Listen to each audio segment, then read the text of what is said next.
I just drilled that with the drill bit going backwards. Good morning, good morning, good morning. Grand rising, actually. I'm in the process of changing my habit from good morning, it's been a long process actually, to grand rising, because we are not morning anything, we are rising into a new day. And today's exciting because firstly, we woke up, the sun is shining. Look how, well, actually that's very bright, but it's clear skies. Fada's found a, what's that? Some kind of yucca. Okay, we'll take that home. We're all about recycling trees. We got up at 5 o'clock this morning because I had messaged someone on Facebook Marketplace, and I've found these really beautiful colonial character cast iron balustrades that ironically I think are going to fit perfectly on the landing to the front entrance that we're wanting to do, and I think it's going to really add a lot of character, and it's going to be a lot nicer than just some, you know, basic old slatted balustrades, and they need a bit of restoring or a bit of love. But we're here in the bay, which is about 30 minutes from where we are, to check them out. Stay tuned for the day. Here they are. So how dope are these? Cast iron. This one needs a bit of TLC, as you can see it's broken, but that's alright. When we have all the cross bracing welded up, we'll get that welded back together. The owners painted these orange, but that doesn't matter. We are going to have these all, get all the rust off, have them all sprayed, and they are going to, once our deck is formed here, they are going to be the balustrade that goes here. Utilize Marketplace, especially in your local area. You never know what you're going to find. We paid $350 for these, which I think is a score, because using pre-prime balustrades is not cheap, so we would have spent a couple of $100s on that anyway. But now we're adding way more character, we're recycling, which we love. Man, I'm pumped for this. I'm so pumped for this. We're going to carry on with these slats, and then, like I said, we'll be removing these weatherboards, running through some threaded rod up into these piles, these columns, to tie it to the bearer. Then we'll be putting it back, and we'll be continuing with the baseboards with a slightly different design to add more character along here today. That is our goal and our task for today. A beautiful day, to have a beautiful day.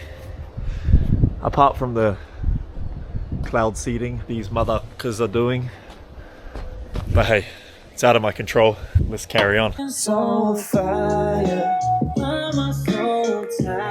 Doing your step? You gotta do this.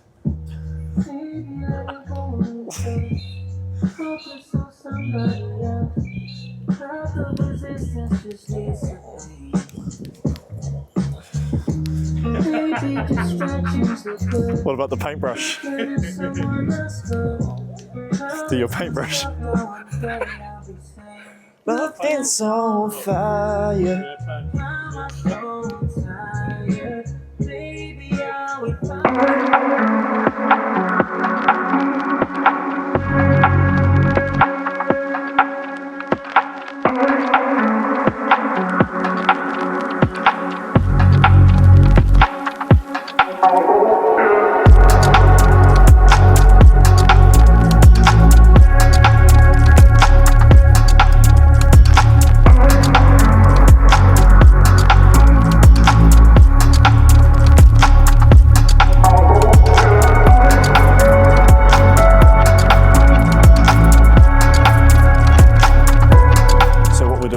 Is taking off the second board, weatherboard, because actually I'm going to take you for a little walk. So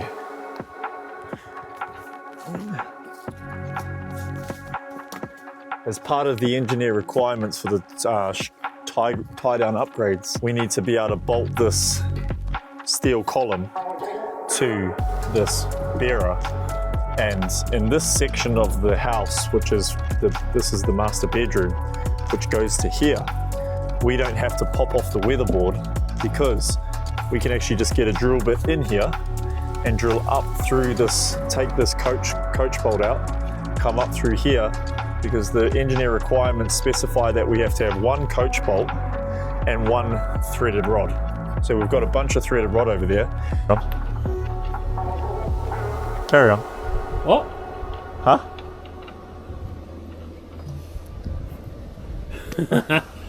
I guess.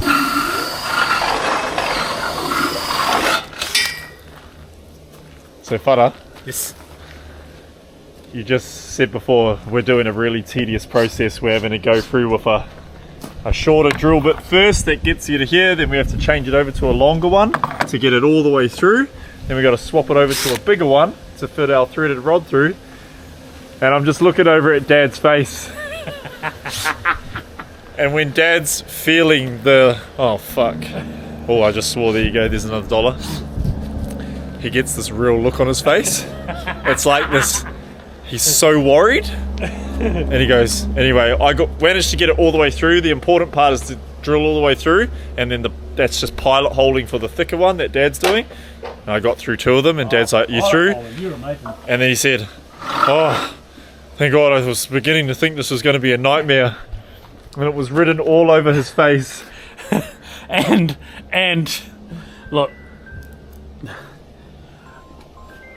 I just drilled this hole with the drill going backwards. Sometimes we do funny stuff in the building trade, you know, we do silly stuff. And the old eyesight goes. You can't really see which way the drill bit's going. Done. Done. Done. Next one. Let's go. Let's go.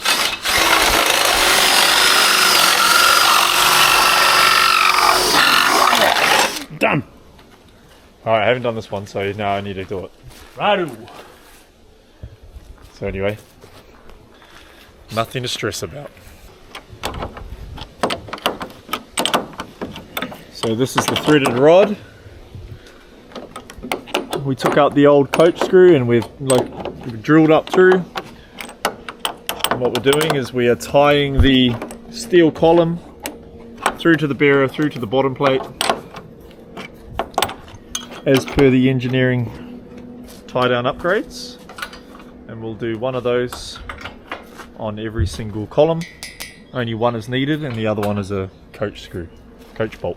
You have to do that on every single post. So every post has to have one coach bolt and one threaded rod going through as part of the structural tie downs.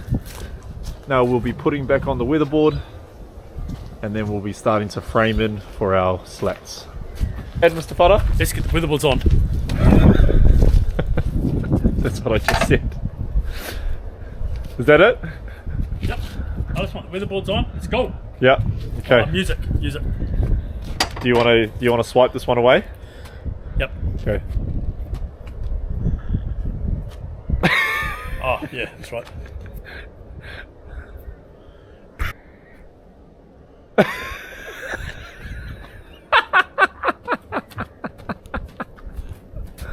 Oh shit. Alright, let's get into it.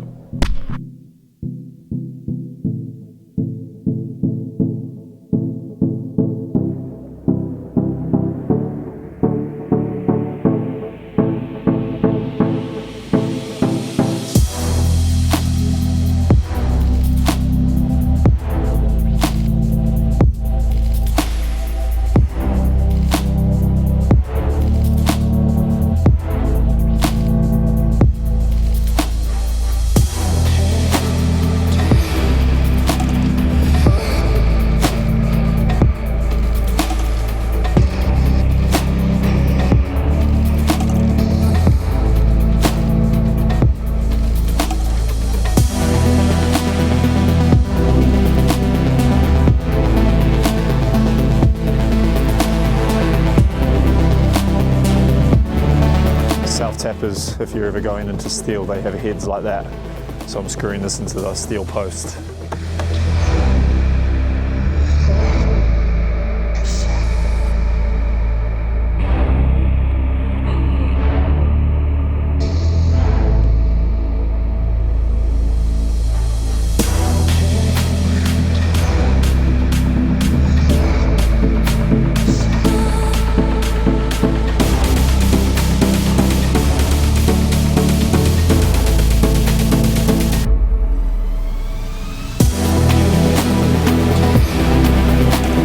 Quick update. So we have done a section. It's just been a little bit of trial to get it the design we want, but now we're just starting to add a bit of character. We are tapering it up and then across, and then it tapers back down. When it comes across as a post, it goes flat, tapers back up. We're going to run that pattern the rest of the way around the house, but we will not be doing all of the house today. We're just going to get to the edge of here, and then we're going to move on to more of the structural components, which will be running the threaded rod underneath all of the piles. And at some point we will be demoing out in this room here, taking the ceiling out and going right up to the roof. We had a huge win today, which I'm excited to share, that this is getting, as I mentioned, a full re-roof. So we now have a contractor that is, we've had a few provide us with quotes, but we've got a really handy local guy who's coming in the next few weeks. He'll be coming and re-roofing this. And then that is going to mean we can progress on the inside and do all the wall linings and fit off all the wardrobes and do the bathroom. And that's when the fun stuff is going to begin. So I'm super excited about that. I was so stoked. Price was really good. Roofers can be really expensive purely because there's so much insurance work in Australia. As if you're watching from Australia, you probably already know. Roofers tend to not want to do roofs outside of insurance work because they get paid so much money through insurance, which is fucking ludicrous. Well, it's more money in the swear jar. When they do go to price work that is not insurance work, they price according to what insurance would pay, which is through the roof. Pun intended. Something to be aware of. Looking at these projects or doing one, purchasing it off these removalist companies, make sure that the roof is in good condition, and if not, it includes a new roof. Or be prompt and early and try and source some quotes to find out what a re-roof will cost. In our case, we're really happy with the price, and I'll share more about the price when the time's right. But for now, I'm going to carry on. As always, if you're loving the content, hit the like button, subscribe to our channel so you get the latest updates when we release new videos.